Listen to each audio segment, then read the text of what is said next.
Welcome to part 2 of my concept albums videos. In the first video, we went over a couple of concept albums, The Black Parade by My Chemical Romance and Splendor and Misery by Clipping. We also went over a general discussion of what these two videos are going to be about. I'm also intending on possibly making this a series, if I even continue making YouTube videos in the future. Drop some recommendations of concept albums that you would like to hear me talk about in the comment section. I decided that before I started actually publishing these YouTube videos, I wanted to make 4. That way I would have a month worth of YouTube videos and would have proof that I can do this and like repeat it multiple times. I actually just finished editing the Taylor Swift video that was published earlier. It was a lot of work, so I really appreciate anybody that would like to support the channel. But with all that being said, let's get on to the actual topic at hand, which is the concept albums.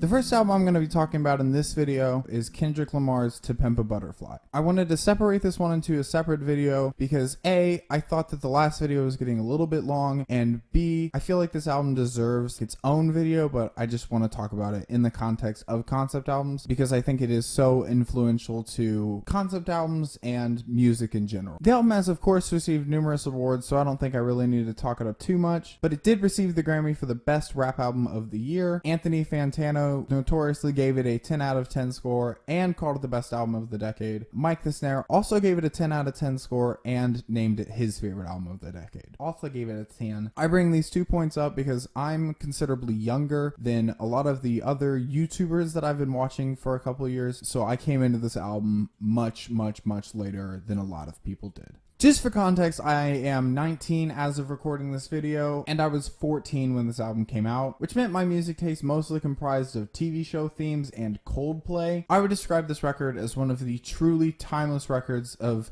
this current music listening and creating generation. The music is both modern and retro and has impressive production technique to achieve that sound. The music on this album is a mix between hip hop and jazz and spoken word and so many other things that it kind of feels to me like the best variety show that you could have possibly been to. But through the mixture of different styles and vocal techniques and musical production technique, it still feels like a 100% complete work. There's not a single second of this album that I feel like you could remove and have it be as good as a product as it is right now. The first time I heard this album, I heard it as the music only, and through hearing it, I imagined it as like this extremely extravagant stage show where Kendrick Lamar was the lead voice, sort of like the on-stage director, but also like a member of the cast. I came into this album with basically zero information, with only the recommendations from the people that I listed earlier. And I have to say, it is thoroughly enjoyable. I could not recommend this album anymore to anybody who hasn't heard it. I think it's a perfect mix between creativity and accessibility while never compromising on the things that it believes and the ideas that it puts forward. So if you can't tell, the background behind me is probably a little bit darker than it was in the previous clip because I just listened to a couple tracks from the album again and watched a couple of videos discussing this album. I'm kind of having trouble determining how I'm going to discuss it, so I just want to start with a couple themes and move from there into a couple songs that I think are pivotal moments in the album, and I want to talk about my favorite track on the album. I would say the story of this album is about a person who is trapped in a situation, environment, or country that they don't agree with and don't want to be a part of. This album, in essence, is about looking at the things around you and saying this is wrong and I don't want to be a part of it, but still trying to hold on to your roots in a way that is genuine to who you are as a person. This album is about finding yourself. It's about the confidence that comes with knowing that your essence and who you are as a person is, in the album's words, all right. I think this album is especially great in the way that it discusses politics. It doesn't discuss them like Kendrick Lamar is telling you the answers and says he has all the right answers. He's only talking about his personal experience and how that has shaped his opinions and who he is as a person. You've kind of missed the point of this album if you glean from it that Kendrick Lamar hates white people or hates America or is only saying these things to present himself in the best light possible. Kendrick Lamar doesn't paint himself as a flawless character on this album. Just look at the poem. I think there are multiple interpretations as to who this poem could be being read to, even though in the end it is being read to Tupac. But I think in a lot of this poem, Kendrick sees himself, and he sees the good things he's done, but also the mistakes he's made. Saying, I heard you were conflicted, misusing your influence. You can also look at the struggles that he goes through with his mental health on this album. As a person who's had his own mental health struggles, I can definitely relate with a person who regrets the person he is when he's struggling more with his mental health. Not in any specific action kind of way, but just in the thought process, in the way that you can beat yourself up and hate yourself in a way that isn't healthy. That's what makes struggles with mental health so difficult. Kendrick Lamar is confident in himself on this album, but not to the point of not being critical. I think what I love so much about this album is very similar as to what I love about The Black Parade and what I love about Splendor and Misery. These albums discuss giant topics that a lot of us don't have any strong relation to, but it discusses them in a way you can take into your own life and learn from the lessons that somebody else has learned in their life. This doesn't really apply to The Black Parade, but both Splendor and Misery and To Pimp a Butterfly both discuss music in the music, and it discusses music in relation to the identity of the people making the music. In case you aren't aware, I'm actually a musician myself. I started this YouTube channel because I love music, and these concept albums are a good representation of why I love music so much. I'm only going to talk about 3 tracks from this album because I honestly think that the best way to understand what this album is doing is to just listen to it. So if you haven't yet, I would highly recommend you go and listen to the album. The first track I want to talk about is the first track on the album, Wesley's Theory. I had initially thought that the Boris Gardner sample on this album was meant to be a criticism of consumerism in today's culture, and while I do think it could be a criticism of that, it is also evidence of the black confidence that is present on this album. I'm talking about these tracks very briefly because, again, I think you should go listen to the album. I think it's well worth your time. The next song I want to talk about is For Free. This is the weirdest track on the album and one of the weirdest songs I've heard in general. It's the point in the album where I was like, wow, this is amazingly produced, but is it stupid? And I remember the first time I listened to this album, I was kind of like, okay, it's super weird, but it's really well produced. By the second or third listen, I kind of understood its place on the album. Really jumping around here, but again, I want to keep this kind of brief so that if you haven't listened to the album yet, you can use this as a good recommendation to listen to it. And if you needed some more information, here's this. The next song I'm going to talk about is the last song on the album, Mortal Man. If you've listened to the album from front to back at this point, you'll have noticed that the poem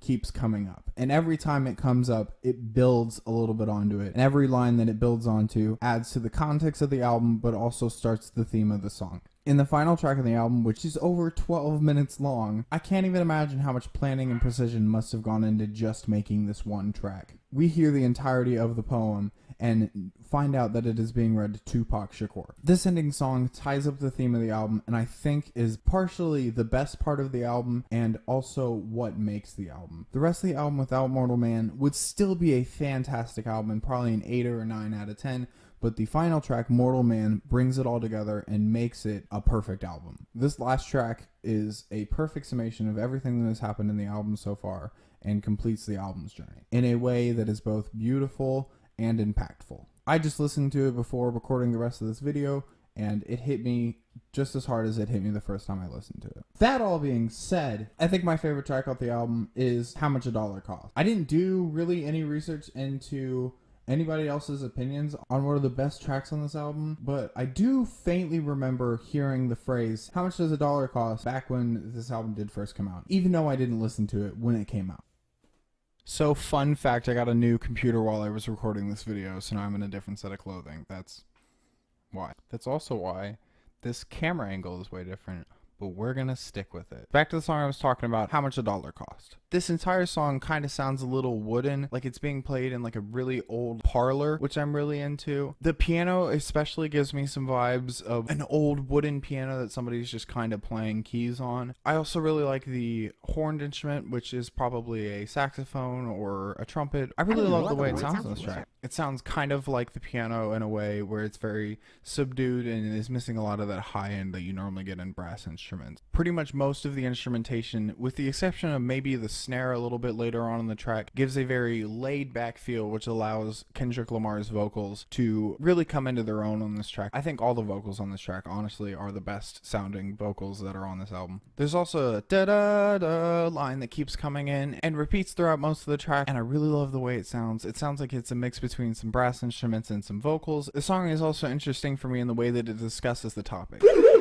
Just the phrase how much a dollar costs can be taken in a couple different ways. The song discusses how much does a dollar really cost, first in the fact of what did you have to do to get that dollar, and secondly in the fact of what does that dollar mean to you? Why do you want to retain it? Why do you want to keep that wealth? In the song, Kendrick is being asked by a homeless man to give him $1, hence the title. Kendrick assumes that the homeless man is a crack addict and thus doesn't want to give him the dollar. He then learns that the person he assumed was a crack addict is actually God. This leads Kendrick to question how much a dollar costs to him and what his greed has led him into, and then he repents near the end of the song. I have to be completely honest here because that is my policy as a human being and also as a YouTuber. I feel like the song would have been better if the crack addict hadn't turned out to be God. This is obviously just my personal interpretation, but I feel like on the song Kendrick Lamar only regrets not giving the homeless man $1 because the homeless man turned out to be God. In my opinion, he should have tried to help the homeless man in some way that he felt was beneficial to that person, regardless of what he thought the homeless man was going to do with the money. That being said, it is still my favorite song on the album, and I think I just have a slightly different interpretation of it than I think a lot of people do. I think that in general, artist intention is very important in determining the meaning of a song, but whatever you glean from the song is just as important as whatever the artist put into the song. Insert that clip of Todd from BoJack Horseman. But isn't the point of art less what people put into it and more what people get out of it? So my interpretation of the album as a whole is that the album is about sticking to who you are as a person, regardless of the world that surrounds you. That's obviously an oversimplification of the album. It deals with a lot of concepts that I think are a lot more than that, but I think at its core, that's what this album is about, in my opinion. So on to a slightly different topic. This album sucks! Kind of similarly to Pimp a Butterfly, I'm kind of struggling on how I should talk about this, and that's the only similarity in any way. This album was so exhaustively bad. It was almost so funny it was bad, but it was also painfully boring at points. Like, there were points of this album where I was just like, where is this going? Make it end. I was like, please stop. There was nothing I wanted more than for this album to end. This album is like 9 tracks long. 9 tracks long. I swear, I'm gonna have a bunch of I knew it was gonna be bad when I heard the first track. And then everything made sense at the second one. The first track, I was like, wow, this is a horribly conceived, terrible album. And then the second track, I was like, oh, I know what happened here. At the second track, I was like, they definitely just came up with this title. Like, that's a cool title. And then just made the song around it. Is the intro sound on Mr. Roboto the same as the intro sound on Come Sail Away?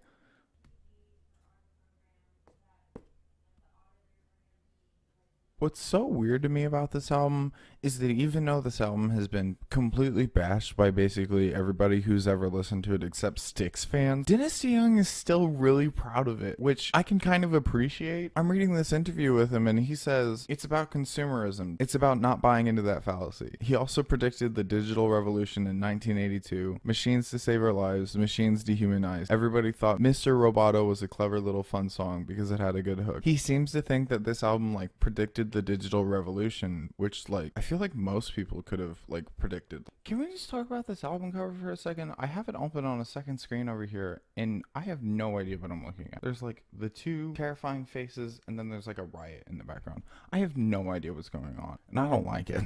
I think that basically sums up all my thoughts on the album. I don't think it's very good and I don't think it's worth the listen. There's a couple songs on here that I think if improved a little bit and worked on a little harder would probably be better on an actual good album, but the album as it is right now is not good and it does not function as a full album listening experience, which is kind of something you need if you're going to make a concept album. I had assumed that the first track, Mr. Roboto, was going to set up the story for the rest of the album, and that kind of just didn't happen. Mr. Roboto is pretty obviously about the fear of becoming obsolete, the fear of humans becoming obsolete in the era of machines to save our lives, machines dehumanized. I don't feel like the song goes into this topic any more than Machine Bad. The only couple ways that I could think that this album would work is if they either A, really focus on the robot theme, and then I still don't think it works as any relation to anything real. They could do that in 2 ways. They could either make it an entirely fictional story about robots taking over the human race, but I think that would have been dated and cheesy, or they could have done it as a commentary on parts of society that Dennis DeYoung wasn't a particularly huge fan of. I also kind of thought that this album was going to be about censorship because I read a lot of things about it being about censorship, and I was like, oh, that's an interesting topic to cover, but it doesn't really cover this in any way that makes any sense or resonates at all. The only time it's really discussed is on heavy metal poisoning, which it's kind of only like a side topic, kind of only like one of the bad things that the lead guy is doing, which doesn't really make any sense to me. I think the biggest flaw with this album is that it doesn't make any sense to be listened to in public. I would say that the best song is probably Heavy Metal Poisoning, just because it is so cheesy and over the top. It's the only one with a decent actual sound to it. There's a lot of lyrics on the song that heard or listened to or sung in a public setting doesn't make any sense. Like, I will spank your big behind. Why? Why would you write that line? Like, why was that the best thing that you could come up? You're talking about censorship, and you sound like something that's been censored. Like,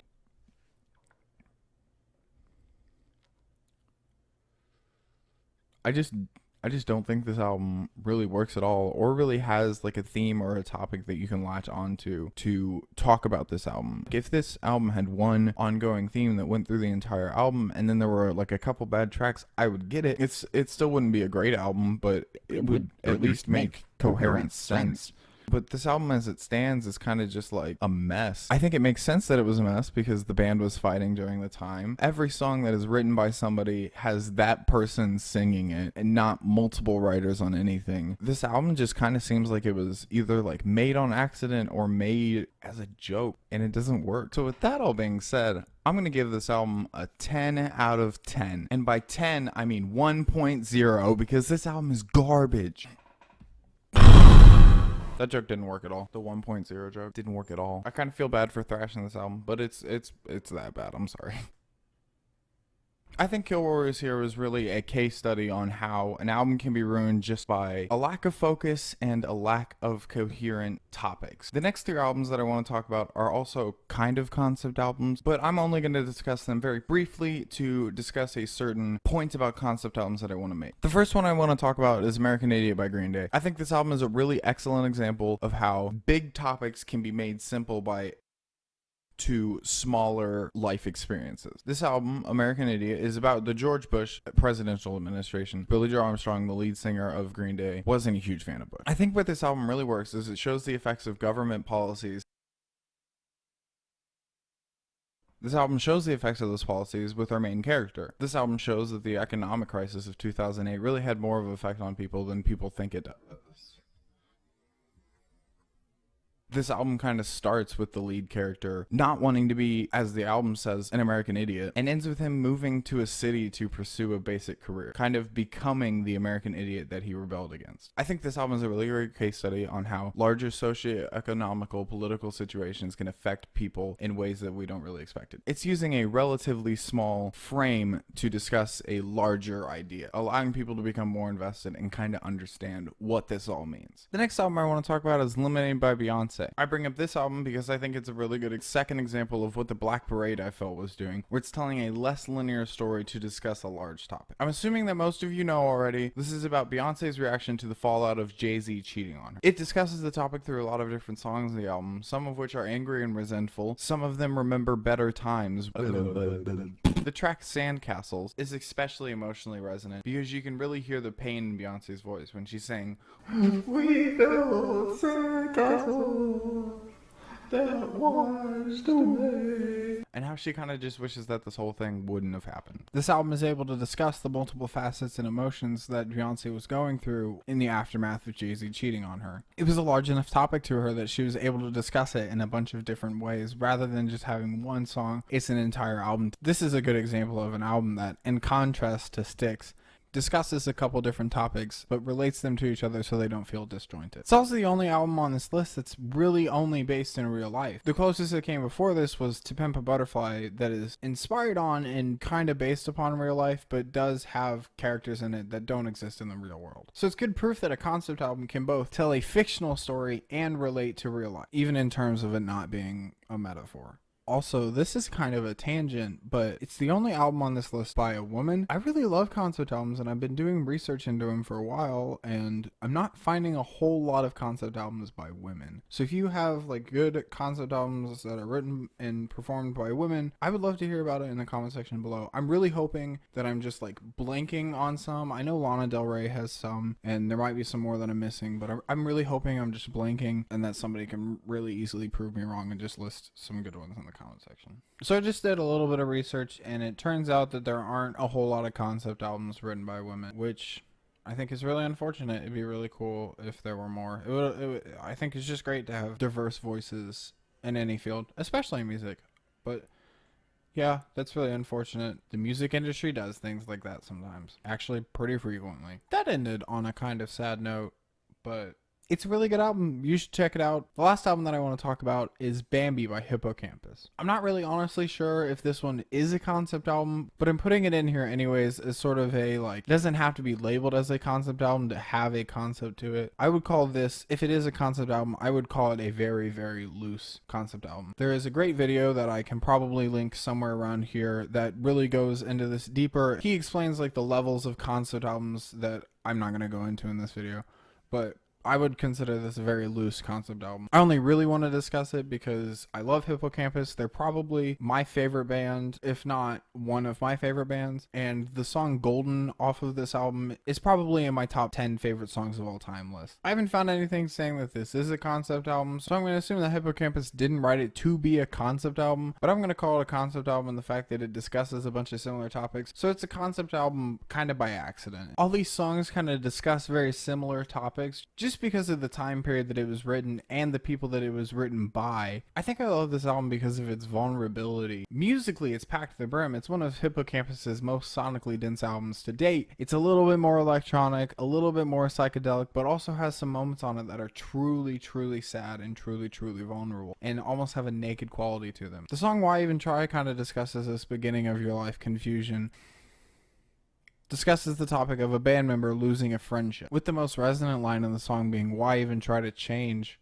Like I said before, my favorite song on the album is Golden, and it discusses commitment issues. I especially love the lyric on the song that says, why do I want to change for you? Why do I want to see this through? Maybe I'm sick of sleeping longer nights with lesser feelings. Something about that line really makes me feel kind of cold and empty, but also warm and comforted in a way. Anyways, long story short, I really love this album. I think it's a fantastic listen. Hippo Campus is one of my favorite bands ever, and I think you should check it out. So now that we've gone through all the albums and I've pretty much talked about everything that I want to talk about, I just want to reiterate that concept albums are really great, and if you sit down and you give concept albums a chance, they are the best form of storytelling I think that is out there. I think that it's pretty obvious what I have to say about what makes a concept album great. Focus and an interesting concept or an interesting story or an interesting perspective. I think what's really great about concept albums is that they really exemplify what's great about music. It can show your own perspective or it can show a fantastic story. And if you clicked on this video because you're making a concept album, which I actually am, I love concept albums and I'm a musician myself, so I am making my own concept album and working on other ones too. If you're struggling, get to the core of what your concept album is about. Get to the core of what it means and what you want to show people and what you have to say, and it's going to be great. Anyways, that's pretty much all I got for today, so thank you for watching.